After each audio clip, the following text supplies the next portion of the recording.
What's up everybody, my name is Adam, this is Michael, and welcome back to Street Brawlers Muscle. Today we are back working on the Coronet. Michael is doing some crap today. What are you doing? Water pump? Water pump and also water pump, also second part of what, yeah, he's doing some crap. I'll show you what he's doing.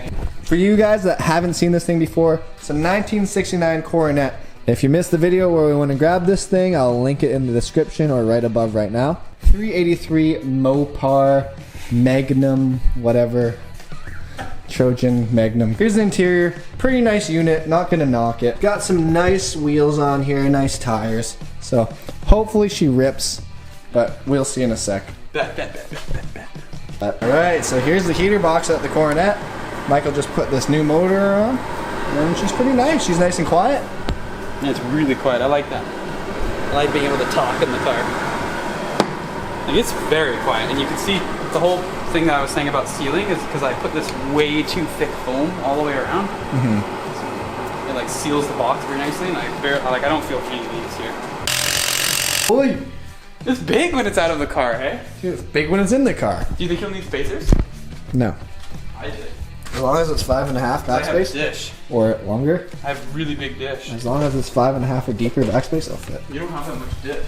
As long as it's 5.5 or deeper backspace, I'll fit. That's only the 290. It's not even in the 3 gang yet. You realize that? Yeah, dude. This is the difference between a 275 and a 295.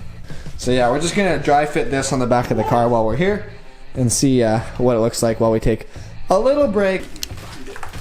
You wanna actually put it down? Dude, it's got space still.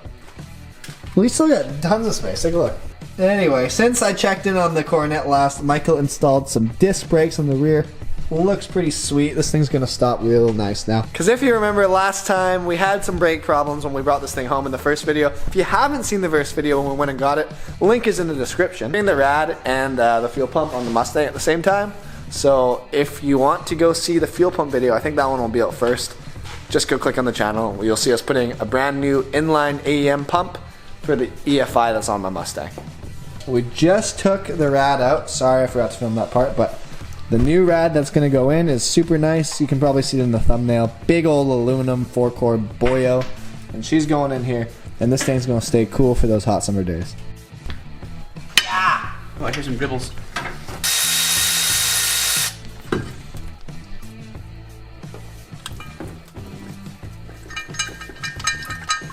So if you actually notice, there's something cool about this. There actually is rails on here to screw in and properly attach a fan shroud. This is pretty nice. Well, this is my 4-core. It holds a lot more water too. And it has an integrated tranny cooler, but I'm not going to use it.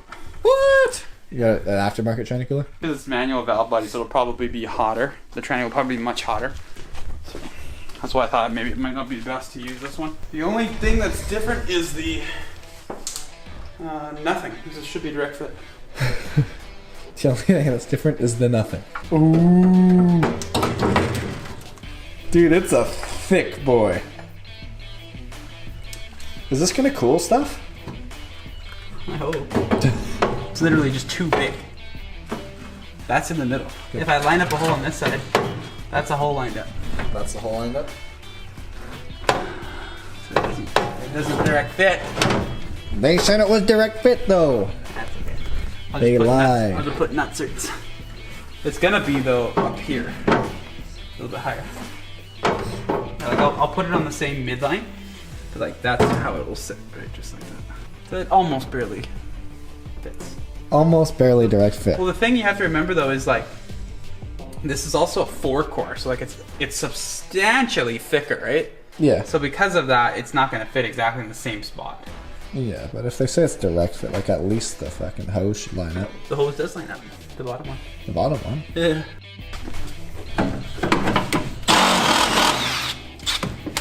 See it?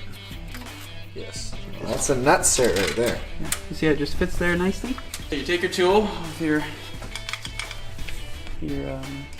what do they call this? The dowel or the arbor. I like to go halfway so that I can get like a good amount of grip on it. Put it in the hole and squeeze it. Make it as tight as possible. That makes it so it'll never come out. Like that.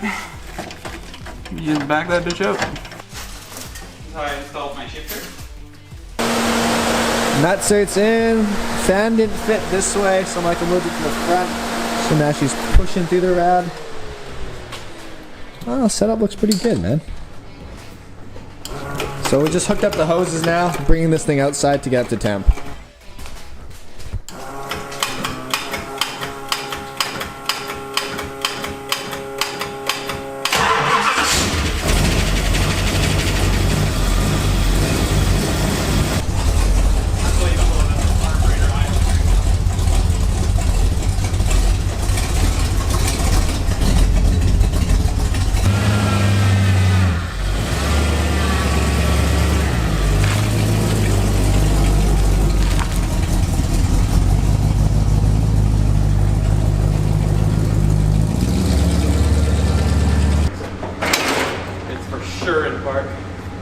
Just gonna clear out this muddy water real quick. It doesn't look like milkshake though. It looks more like rust.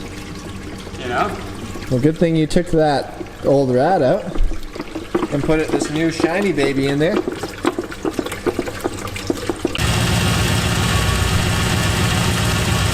Disclaimer, that is water, not coolant. Disclaimer.